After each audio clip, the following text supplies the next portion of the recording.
Okay, except instead of an idol and a bag of sand, it's my boobs. And nothing happens because they weigh exactly the same. So he's just exchanging one for the other? You have the worst fantasies. I can't masturbate to that. Soren, what was yours again? Okay, so it's Nala, but not like Lion Cub Nala, adult Nala, when she's all self-possessing and assertive. Yes, is Gadget there? But giant-sized Gadget should be there. Not tiny, though. No, it's me, Nala, and my Cloudfather, nodding in approval. Are you a giraffe? Positions are insane when you're a giraffe. Wait, I didn't get to the best part where he uses his whip, right? I'm like, hello, Indiana, and then he whips my vagina?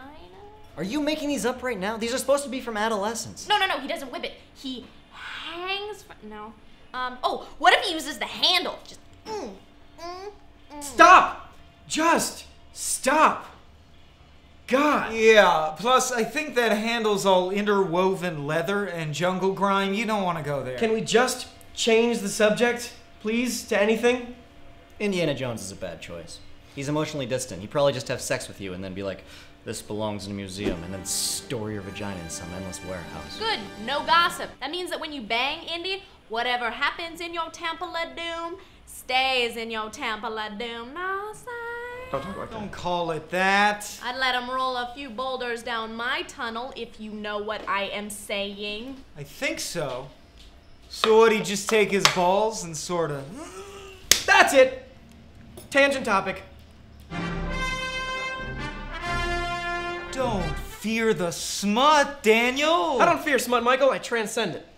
Plus, I actually think Katie was onto something really interesting before. Yeah, Indiana. I'd blow his darts all over the Nazis or wherever. No, not that. Obviously, not that. About him not being a gossip, about him being distant. I think Indiana Jones might be terrible at his job. Not if his job is exploring the ruins of my underwear. Ruins! I mean, because he's a professor by trade, right? Soren, please? Yeah, well, I mean, barely. He's an archaeology professor who gets time off whenever he wants and has actual groupies and can't be killed. So I guess he's like magic? Right, which would work, because magic is real in the Indie universe. Remember, in Temple of Doom, that priest clearly has supernatural powers, which implies that removing and eating the heart of your enemies to gain their strength, apparently a thing you can do in this horrible world. Well, there's magic, so what? So what's Indy's whole justification for why he thinks it's okay to steal ancient artifacts? Because he's a dreamboat. Dr. Jones, this is a time for love. Because he's a better caretaker, because he, as a teacher, can be trusted to share this information with the world. His unofficial motto is, "This belongs in a museum." And yet, none of the artifacts he recovers actually end up in museums. 9 times out of 10, he just directs a bunch of evil dudes right to him. Yeah, I mean, you'd think thered be plenty of demand for a diary autographed by Hitler. And he smashes up that library floor, kind of an anti-learning vibe, really. But he's saving the world. Yeah, but after he saves the world, he keeps all the information to himself. Otherwise, we'd see a whole bunch of sweeping social changes from one movie to the next, right? If he told everyone that magic was a thing. So this teacher encounters magic stones, magic human sacrifices, magic fridge of invincibility, and doesn't share a word of that to anyone. You don't think he should have paused from adventuring for like a second to publish an academic paper or two? Yeah, get rich, like the fat cats in the Mummy franchise. What about God? That's kind of a broader debate. Indiana Sassafras Winifred Jones witnesses the literal Ark of the Covenant melt faces off an entire Nazi platoon. And he meets an immortal knight guarding the Holy Grail, which then sinks fathoms into the earth. And yet, he says nothing. You really think that if he was serious about sharing his revelations with the world, he'd be an entirely different kind of teacher? I'd give him the keys to my short round if you know what I'm saying. No one knows what you're saying. I know. Dan is right. Indy is a hypocrite. He's a professional enlightener who discovers the afterlife and magic and chooses not to share that information with anyone. He even fights with his dad because he doesn't agree with his religion, which is the same religion that saved his ass from Nazi execution. It's almost insane. Yeah, and remember, this is all during World War II. You don't think that confirming that eternal rewards and punishments exist would have deterred some Nazis? Comforted some victims? Hell, he probably could have avoided the entire Holocaust if he had just gone out and publicly said, "Hey, there is a God, he is a vengeful God, I got proof, look, it's a bottle of Nazi face." Easier. He could have just weaponized the Ark and stopped the entire war. Just strapped it on the front of a tank and drove right into Berlin. And wasn't it Edmund Burke who said the only thing necessary for the triumph of evil is for good men to do nothing? In fact, it was. Edmund Burke said Indiana Jones caused the Holocaust. Katie. All right, okay, let's just calm down for a second here, Hardy Boys. Let's cut him some slack. I mean, you don't know how people would react. Maybe Indy is afraid of what will happen when the afterlife becomes a verified fact. I mean, will the world economies just collapse? Will people give up on life and flee to monasteries? I mean, what'll they do when they find out that the real true God is the kind of God that's gonna make a box of face melter and just leave it laying around? I mean, wasn't it the Old Testament that said that— Aliens! No! Michael, you can't just interject aliens into any argument. You've done that like 8 times and it only worked the once. Aliens! Aliens!